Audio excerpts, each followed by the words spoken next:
Welcome to make sure. Start करते हैं आज के क्लास को। लास्ट क्लास में हम पीरियोडिक टेबल खत्म किए थे। तो पीरियोडिक टेबल में हम S block, P block, D block और एफ ब्लॉक के बारे में देखे थे। इसके साथ ही साथ एक और टर्मिनोलॉजी देखे थे, वैलेंसी के बारे में।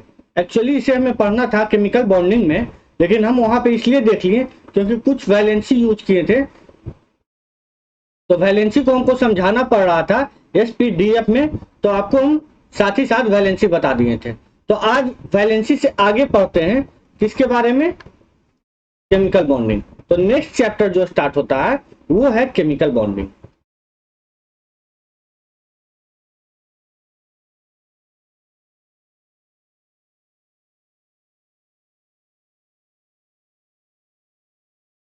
देखिए, केमिकल बॉन्डिंग केमिस्ट्री का एक इंपॉर्टेंट चैप्टर है। तो केमिकल बॉन्डिंग को पढ़ने के पहले जो वैलेंसी हम पढ़े थे उसी वैलेंसी को थोड़ा सा आगे बढ़ाते हैं और सीखते हैं कि वैलेंसी का यूज कैसे किया जाएगा। तो उसी में एक प्रोसेस है जिसे कहते हैं process of completion of octet, अष्टक पूर्ण करने की प्रक्रिया। अष्टक क्या होता है, अष्टक को पूर्ण कैसे किया जाता है, इन सब चीजों को पता करते हैं और जानते हैं। इसके बाद हम एनालाइज करेंगे केमिकल बॉन्डिंग के बारे में। तो अष्टक पूर्ण करने की प्रक्रिया को जान लेते हैं। क्या बोले हम, प्रोसेस ऑफ कंप्लीशन ऑफ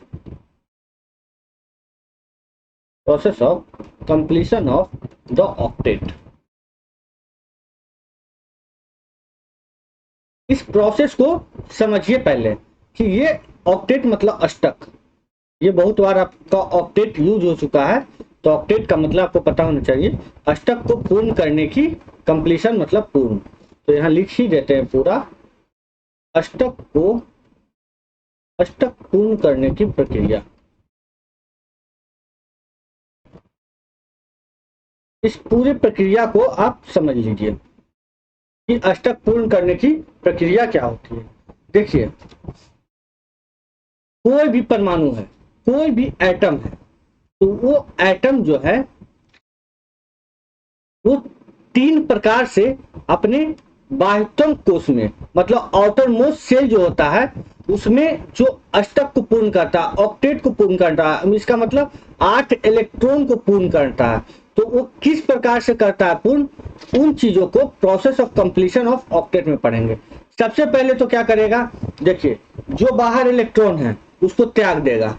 त्याग देने का मतलब जैसे लिथियम का है, लिथियम यदि किसी ऐसे इलेक्ट्रॉन से रिएक्शन कर रहा है जिसके आउटर मोस्ट सेल में 7 इलेक्ट्रॉन है, तो उसका क्या करेगा, एक इलेक्ट्रॉन को लिथियम त्याग देगा। तो हाइड्रोजन, हीलियम, लिथियम, तो लिथियम के पास 2 और बाहरी क्षेत्र में कितना बचता है, 1। तो यहाँ देख लीजिए, लिथियम के पास यहाँ 2 इलेक्ट्रॉन है अंदर वाले में और 1 बाहर वाले में। यदि ये किसी लिथियम की जगह हम यहाँ पे एग्जांपल मानते हैं, एग्जांपल समझते हैं बेसिक से, ये कोई ए एटम है, ठीक। तो यहाँ पे 1 इलेक्ट्रॉन है और यहाँ पे इसके पास बाह्यम क्षेत्र में क्या है, 7 इलेक्ट्रॉन। कितना है, 7 इलेक्ट्रॉन। देखिए 7 इलेक्ट्रॉन है। तो यदि ए जो है बी को अपना ये इलेक्ट्रॉन दे देगा, ये इलेक्ट्रॉन ए बी को दे देगा, तो क्या हो जाएगा, बी भी पूर्ण हो जाएगा और ए भी पूर्ण हो जाएगा। तो इलेक्ट्रॉन को त्याग कर क्या करेगा, ये अपने आप को पूर्ण करेगा। दूसरा प्रोसेस क्या है, इलेक्ट्रॉन को प्राप्त करके। तो देखिए, ए जो है इलेक्ट्रॉन त्याग रहा है और बी क्या कर रहा है, इलेक्ट्रॉन को प्राप्त कर रहा है। कहां से, ए से। तो बी भी इलेक्ट्रॉन को प्राप्त करके अपना अष्टक को पूर्ण कर रहा है। तो यहां पर क्या हो जाएगा कि बी जो है वो इलेक्ट्रॉन गेन कर रहा है। तो दूसरा है, पहला तो इलेक्ट्रॉन त्याग करके, दूसरा है इलेक्ट्रॉन प्राप्त करके, और तीसरा है कि इलेक्ट्रॉन का बॉन्डिंग करके। तो बॉन्डिंग करके कैसे, जैसे देख लेते हैं, एक 3 इलेक्ट्रॉन है, समझते हैं 3 एटम है, एटम ए है और एटम बी है और एटम बी है। एटम ए के पास 4 इलेक्ट्रॉन आउटर मोस्ट सेल में, और बी के पास 6 इलेक्ट्रॉन है, 2 2 4 और 2 6। तो क्या करेगा,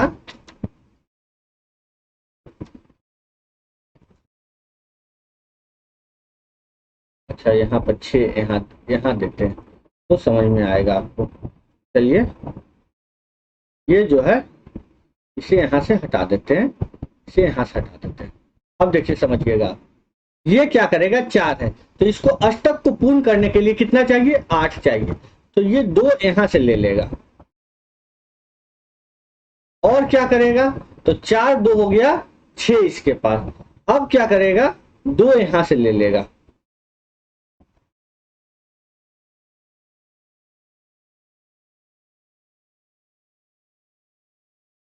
इसको चाहिए 8। देखिए एक बार इसे फिर से एनालाइज कीजिए। जैसे ए है, ए के पास है 4 इलेक्ट्रॉन, 1 2 3 4, और बी के पास है 6, 1 2 3 4 5 6 सभी इलेक्ट्रॉन है। बी के पास है 1 2 3 4 5 6। अब इन चीजों को एनालाइज कीजिए।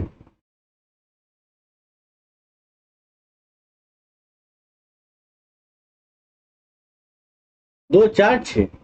अब इसे एनालाइज हम करवाते हैं आपको।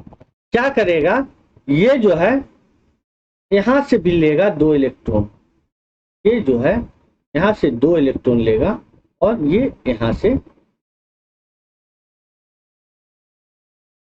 इसके पास कितना इलेक्ट्रॉन हो गया, इसके पास हो गया 8 इलेक्ट्रॉन, 2 2 4 तो हो गया 8 इलेक्ट्रॉन। अब बी को भी पूरा करना है अपना, तो बी क्या करेगा, इसे यहां से समझिए, इसके पास 6 है तो बी क्या करेगा, ए से 2 इलेक्ट्रॉन लेगा। बी क्या करेगा, ए से 2 इलेक्ट्रॉन लेगा। तो ए का तो पूरा हो गया, 8 ले लिया, तो बी ले लिया 2 इलेक्ट्रॉन ए से, तो क्या करेगा, पूरा हो गया इसका ऑक्टेट।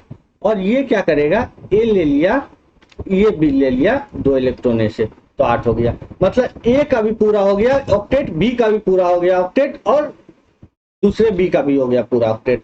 तो ये बनाया, क्या बनाया, ए बी टू। इसे हम एग्जाम्पल के रूप में समझें ताकि आपके लिए आसान रहे। अब इसे हम जो एटम है उसके ओरिजिनल एटम के रूप में इसे समझने या एनालाइज करने की कोशिश करते हैं। देखिए अष्टक जो है, ए भी पूरा कर लिया अपना ऑक्टेट, बी भी पूरा कर लिया और सी भी पूरा कर लिया।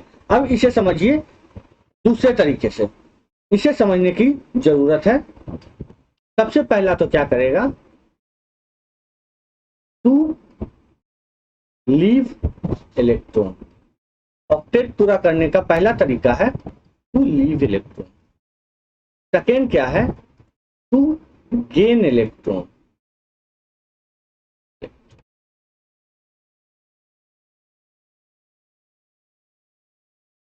पहला तो है लीव इलेक्ट्रॉन, दूसरा गेन इलेक्ट्रॉन, और ऑक्टेट पूरा करने का तीसरा तरीका है टू शेयर इलेक्ट्रॉन। तो इसे हिंदी में भी लिख देते हैं, इलेक्ट्रॉन का त्याग करके। इलेक्ट्रॉन का, तो इलेक्ट्रॉन का त्याग करके इलेक्ट्रॉन को, ये हिंदी है, इलेक्ट्रॉन को प्राप्त करके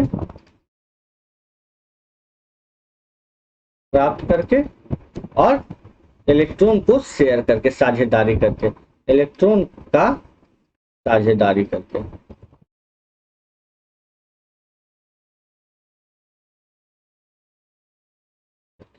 अब इसे समझते हैं, डिटेल में एनालाइज करने की कोशिश करते हैं in terms of original atom. अभी तो हम एग्जांपल के थ्रू आपको बताए थे, अब ओरिजिनल एटम के रूप में समझते हैं। देखिए एक एग्जांपल लेते हैं, एक कैल्शियम है और दूसरा ऑक्सीजन है। पहला क्या है, कैल्शियम है, दूसरा ऑक्सीजन है। कैल्शियम का क्या होता है, इलेक्ट्रॉनिक, यदि इसे तोड़ेंगे, कॉन्फ़िगरेशन करेंगे इलेक्ट्रॉनिक विन्यास इसका होगा 2882। क्या होगा? 2882। कैल्शियम का कितना होता है? 20 होता है, तो 10 10 20, तो एटॉमिक नंबर। और इसमें कितना इलेक्ट्रॉन रहेगा? ऑक्सीजन का 8 होता है, तो ये 2 और 6।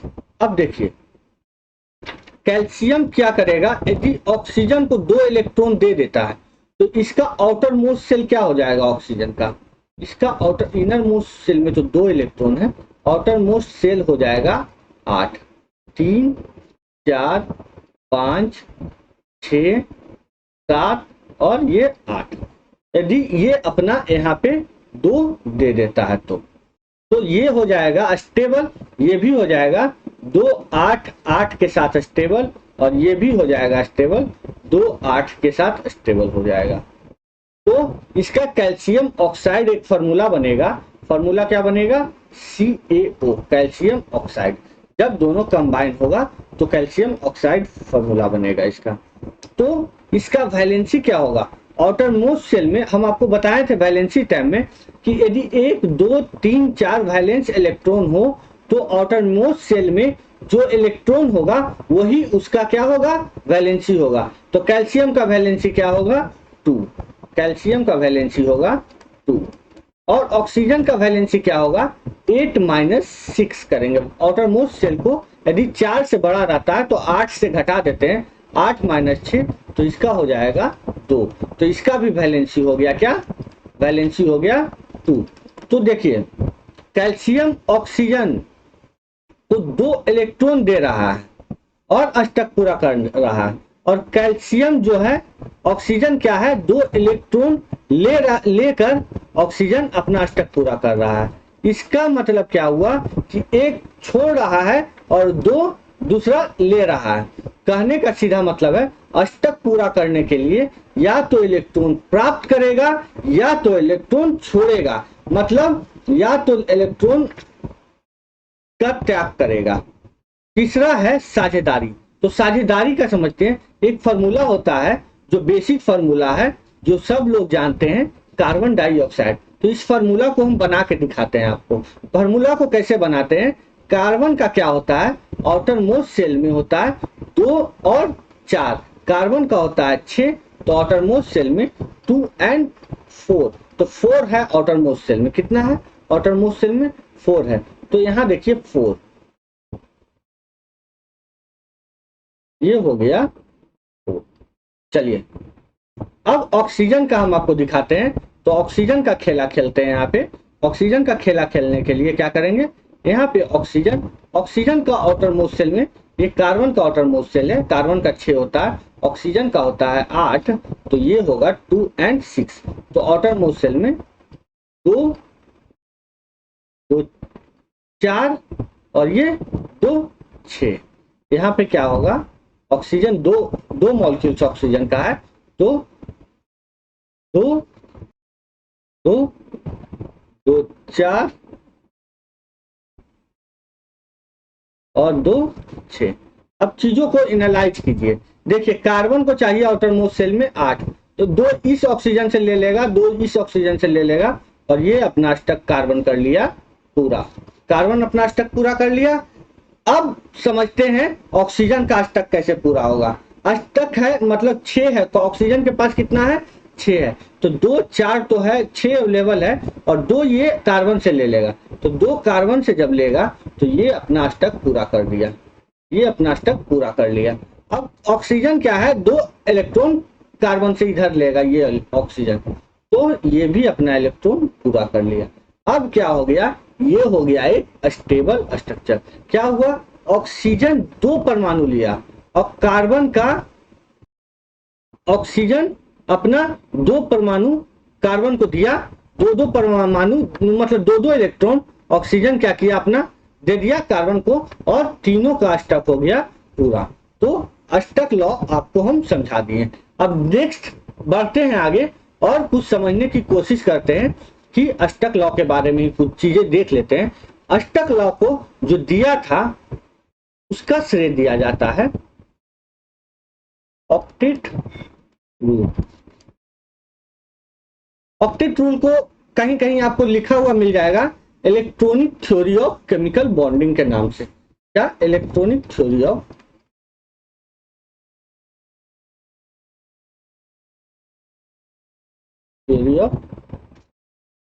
Chemical bonding.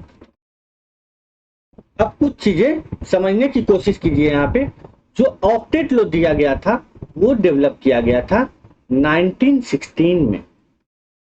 दो साइंटिस्ट थे जिनका नाम था कोसेल एंड लेविस। एक थे लेविस, दूसरे थे कोसेल।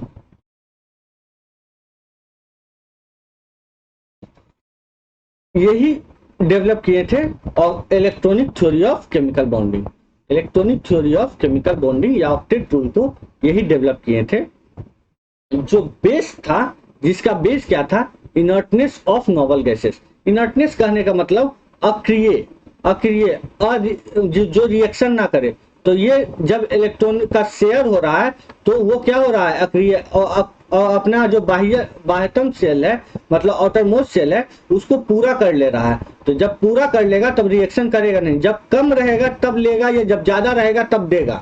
लेकिन जब वो अपना ऑक्टेट पूरा कर लेगा तो वो शेयर करेगा नहीं। तो इसी बेसिस पे लेविस एंड कौशल ने इस थ्योरी को दिया था। इन्होंने कहा था atom can combine either by transfer of valence electron from one atom to another or by sharing the valence electron. तो इन चीजों को हम बता चुके हैं आपको। ऑक्टेट लॉ होता है यहाँ पे समाप्त। अब आगे बढ़ते हैं और कुछ चीजें जानते हैं valence shell and valence electron के बारे में।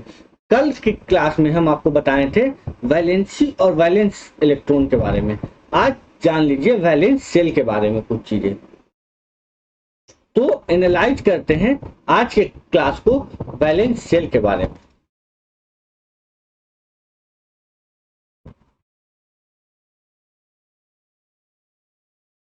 देखिए, जो आउटर मोस्ट सेल होता है वही कहलाता है क्या? Valence shell. तो वैलेंस सेल कुछ कोई रॉकेट साइंस नहीं है। वैलेंस सेल सीधा सीधा लिखिएगा आप, जो आउटर मोस्ट सेल है वही उस एटम का, जिस एटम का आउटर मोस्ट सेल है वो उस एटम का क्या कहलाएगा? Valence shell. तो किसी एटम के आउटर मोस्ट सेल को ही कहते हैं वैलेंस सेल। अब आउटर मोस्ट सेल में जो प्रेजेंट इलेक्ट्रॉन रहते हैं उसको क्या कहते हैं? Valence electron. इसको हम तो बता चुके थे आपको। आउटर मोस्ट सेल में जो इलेक्ट्रॉन रहते हैं उसे कहते हैं valence electron. Valence electron. Valence का हिंदी आपको हम क्या बताए थे? संयोजी। संयोजी, संयोजी इलेक्ट्रॉन और संयोजी कोष। संयोजी कोष, आउटरमोस्ट सेल को ही कहते हैं संयोजी कोष। इन सब चीजों को जान गए। अब कुछ समझ लीजिए कि लेविस ने जो दिया था थ्योरी ऑक्टेट का, तो उस चीजों को दर्शाने का तरीका, उन चीजों को समझते हैं लेविस के टर्मिनोलॉजी में। देखिए, किसी तत्व का जो संयोजक इलेक्ट्रॉन होता है उसको लुईस प्रतीक के द्वारा प्रदर्शित किया जाता है। कहने का मतलब है कि जैसे आप कार्बन के हम लिख रहे थे तो ये इलेक्ट्रॉन हम दिखा रहे थे, एक्चुअली यही तो है। ये क्या है? लुईस प्रतीक है, लुईस का सिद्धांत है। लेविस का, लुईस का क्या है? सिंबल है। अब कुछ चीजों को जानिए। देखिए, जो एलिमेंट होता है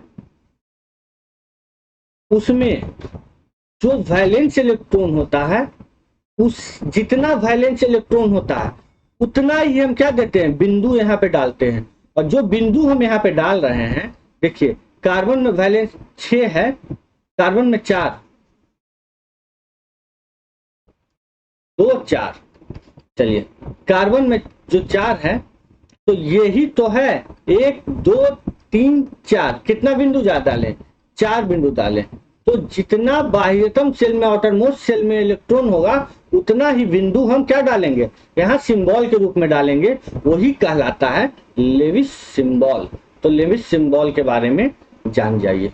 लेविस सिंबल को, जैसे आउटर मोस्ट सेल है ये, तो यहाँ पर 1 2 3 4 इलेक्ट्रॉन है, तो यहाँ 4 सिंबल डाल दिए। जैसे कोई भी Ba इलेक्ट्रॉन है, यहाँ पे 5 इलेक्ट्रॉन है, तो इसका बाह्यतम शेल में 5 इलेक्ट्रॉन है, तो 2 2 4 1 5 ऐसे दर्शा दिए। वही यहाँ बाह्यतम शेल में यदि इसका क्या है 3 इलेक्ट्रॉन है, 1 2 3, तो बी कोई बी है सेल, इसका सेल का नाम बी है, तो यहाँ पे हो गया 1 2 3 ऐसे दर्जा देंगे। तो ये है क्या सिंबल है, ये ही है लुईस सिंबल है, लुईस सिंबल। अब चीजें समझते हैं, आगे बढ़ते हैं और जानते हैं कुछ और टर्मिनोलॉजी को। जैसे एक टर्म है कोर एलिमेंट, तो कोर इलेक्ट्रॉन, तो कोर इलेक्ट्रॉन के बारे में कुछ जान लेते हैं। कोर इलेक्ट्रॉन क्या होता है, इन चीजों को एनालाइज करने की कोशिश कीजिएगा आप। देखिए, यदि किसी तत्व के परमाणु में इनर शेल में उपस्थित जो इलेक्ट्रॉन रहता है, उसी इलेक्ट्रॉन को कहते हैं कोर इलेक्ट्रॉन। अब जैसे समझिए कुछ चीजें, जैसे होता है सोडियम, लिथियम का एग्जांपल लेते हैं। ये लिथियम है, इसमें कितना इलेक्ट्रॉन है, 2 इलेक्ट्रॉन है इनर शेल में और 1 इलेक्ट्रॉन है बाहर। लिथियम का एग्जांपल छोड़िए, आपको हम समझाते हैं एग्जाम्पल के रूप में। एलिमेंट तो आप जान जाइएगा, लेकिन ये कोई आम है ए एलिमेंट में जो इनर शेल है वो 2 है और बाहर का इलेक्ट्रॉन जो है 1 है।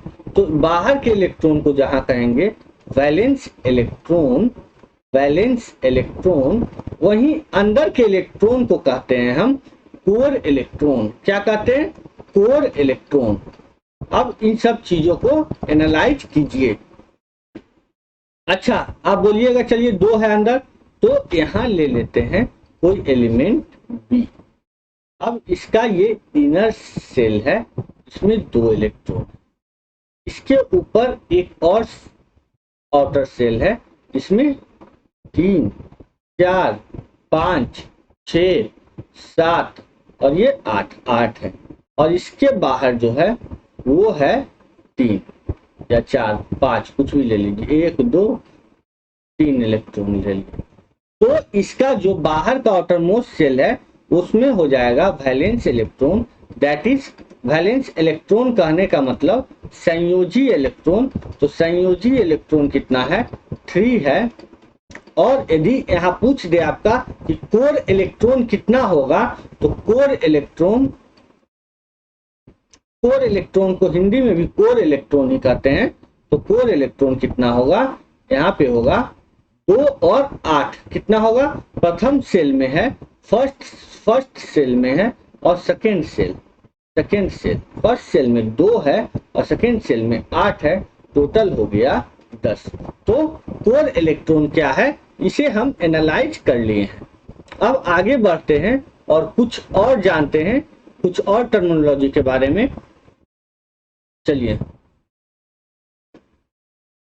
आपको हम वैलेंस शेल बता दिए, वैलेंस इलेक्ट्रॉन बता दिए, कोर इलेक्ट्रॉन के बारे में बता दिए। अब कुछ चीजें जो इंपॉर्टेंट है उन सब चीजों को समझ लीजिए। देखिए, मैग्नीशियम, अब कोर इलेक्ट्रॉन और वैलेंस इलेक्ट्रॉन के बीच में अंतर समझिए। Core electron, valence electron, valence electron को कहेंगे संयोजी, और कोर को तो कोर ही कहते हैं हिंदी में। ये है संयोजी, ये है कोर। अब एक प्रक्रिया होती है जिसे हम जानते हैं, जिस सिंबल को जानते हैं लुईस सिंबल के नाम से, लुईस सिंबल। अब इन चीजों को एनालाइज कीजिए। जैसे एक इलेक्ट्रॉन के बारे में हम जान लेते हैं। एक इलेक्ट्रॉन है सल्फर। क्या है, सल्फर।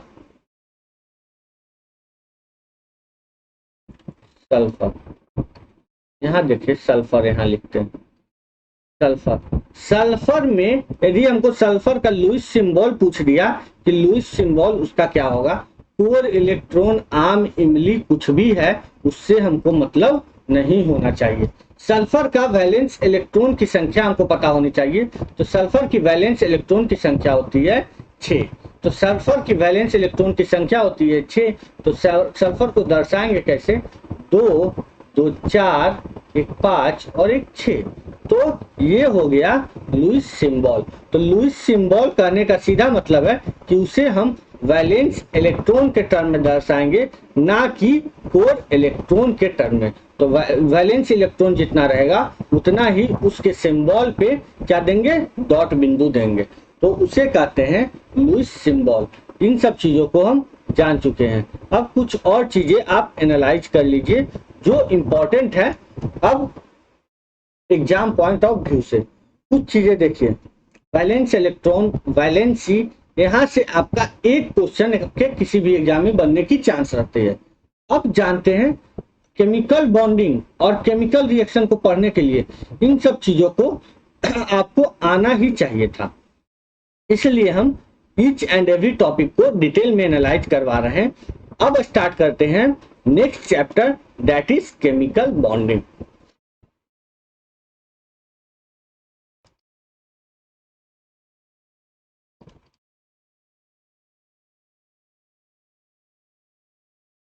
केमिकल बॉन्डिंग, कुछ चीजें समझ लीजिए केमिकल बॉन्डिंग के रूप में।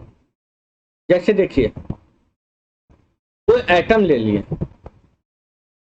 इलेक्ट्रॉन, कोई भी एटम ले लिए, ए, बी, सी, डी, ये मान लिया हाइड्रोजन है, हीलियम है, लिथियम है, बेरिलियम है, बोरोन है, नाइट्रोजन है, ऑक्सीजन, फ्यूजन है, लेवेरियम है, कुछ कोई भी इलेक्ट्रॉन, आम है, इमली है, कोई भी इलेक्ट्रॉन है, वो प्रकृति में जो नेचर में है वो कभी भी स्वतंत्र रूप से नहीं पाए जाते हैं, फ्रीली नहीं पाए जाते हैं। वो क्या करते हैं? वो जो है अपने जैसे समान या भिन्न परमाणुओं के साथ संयुक्त अवस्था में, मतलब जुड़ा हुआ अवस्था में पाया जाता है, जिन्हें क्या कहा जाता है? मॉलिक्यूल। अब क्या कहते हैं? दो एटम एक दूसरे, दो या दो से अधिक एटम एक दूसरे से जुड़ गए हैं, तो आपको मॉलिक्यूल सब के बारे में बता चुके हैं। तो उन्हें मॉलिक्यूल्स कहा जाता है, उन्हें अणु कहा जाता है। तो अणु, क्रिस्टल, कंपाउंड, इन सभी के निर्माण के लिए परमाणु का जो है किसी केमिकल बॉन्डिंग के द्वारा जुड़ना वेरी इंपॉर्टेंट है। यदि कोई भी परमाणु आपस में जुड़ेंगे तभी वो फॉर्मेशन करेंगे आयन का, अणु का, यौगिक का या कंपाउंड का या क्रिस्टल का। तो वो जो कॉम्बिनेशन होगा वो जिस प्रक्रिया की तरह होगा, जिस प्रक्रिया के तहत उनका कॉम्बिनेशन होगा वो कहलाता है केमिकल बॉन्डिंग। केमिकल बॉन्डिंग को हिंदी में कहते हैं रासायनिक बंधन। क्या कहते हैं? रासायनिक बंधन। बंधन।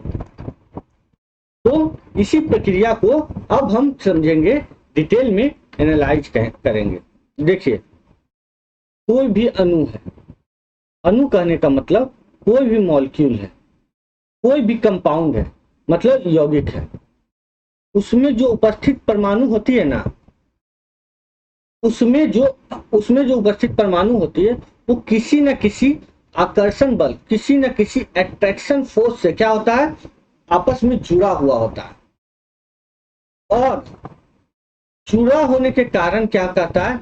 ये किसी न किसी स्ट्रक्चर को फॉर्म करता है। यही स्ट्रक्चर जब जुड़ के फॉर्म कर रहा है, आपस में जुड़ रहा है, तो ये कहलाता है केमिकल बॉन्ड। क्या कहलाता है? Chemical bond. तो आपको हम केमिकल बॉन्डिंग के बारे में समझा दें। अब केमिकल बॉन्डिंग के बारे में जब समझा दिए तो कुछ चीजें अब केमिकल बॉन्डिंग के नजरिए से समझ लीजिए कि किस तरह का केमिकल बॉन्डिंग होता है और कौन कौन सा केमिकल बॉन्डिंग होता है। इन सब चीजों को हम बताते हैं। देखिए, केमिकल बॉन्डिंग यदि कहेंगे तो बॉन्डिंग जो होता है वो दो प्रकार का होता है।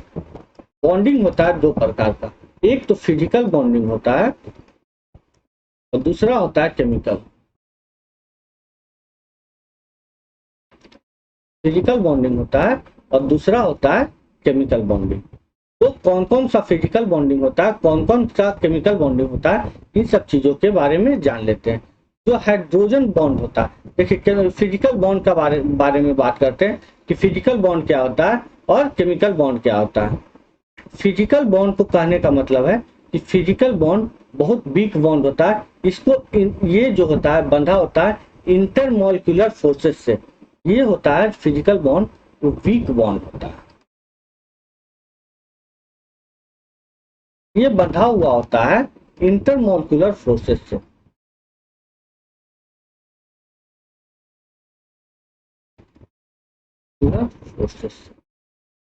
अब समझिए फिजिकल बॉन्ड जो होता है वो दो तरीका का होता है, एक तो हाइड्रोजन बॉन्ड होता है, दूसरा होता है van der Waals bond.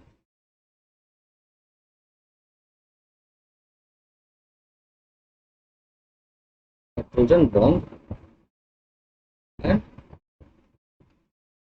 Wonder Waals,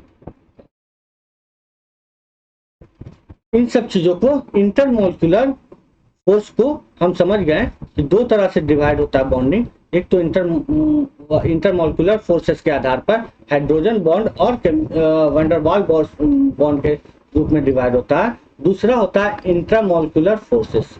intramolecular forces के आधार पे फोर्सेस केमिकल बॉन्डिंग यहाँ होता है। इंटरमॉलिक्यूलर फोर्सेस के आधार पर होता है आयोनिक बॉन्ड होता है, जिसको कहते हैं इलेक्ट्रोवैलेंट बॉन्ड भी कहा जाता है। तो पहला होता है आयोनिक बॉन्ड। अच्छा, हाइड्रोजन बॉन्ड को हिंदी में भी हाइड्रोजन बॉन्ड कहेंगे और वंडरवाल्स बॉन्ड को भी हिंदी में भी क्या कहेंगे, वंडरवाल्स बॉन्ड भी कहेंगे। आयोनिक बॉन्ड और इलेक्ट्रोवैलेंट बॉन्ड।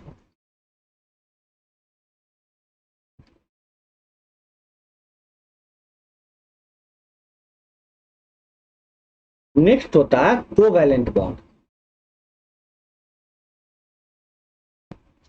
देखिए कोवैलेंट बॉन्ड को हिंदी में कहते हैं सहसंयोजी बॉन्ड।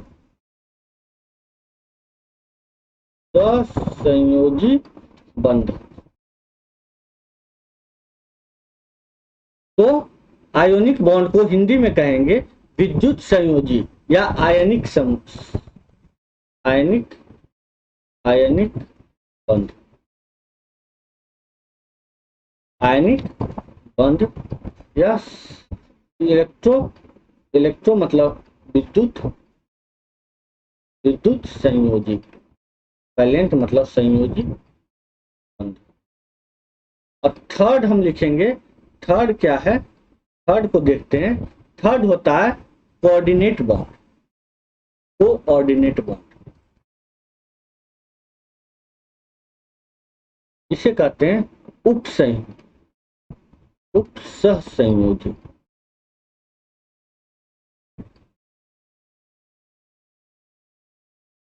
तो इन सब चीजों को हम एनालाइज करेंगे नेक्स्ट क्लास में। कुछ इंपॉर्टेंट अनाउंसमेंट को जान लीजिए। देखिए अनाउंसमेंट क्या है कि बीपीएससी का क्वेश्चन बैंक स्टार्ट हो चुका है।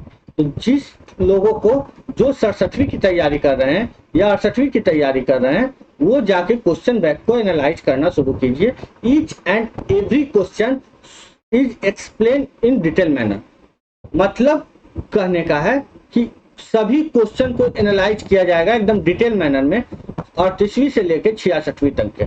और पर डे 2 सेशन में आपका आएगा, पार्ट 1 और पार्ट 2, ताकि आपके पास समय रहे।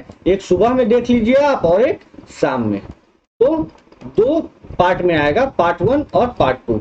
इसके साथ ही रीजनिंग और मैथ का भी क्वेश्चन बैंक स्टार्ट होने जा रहा है, जो स्टार्ट हो रहा है आशीष सर के द्वारा। तो आशीष सर बहुत जल्दी आपके पास ये लाएंगे।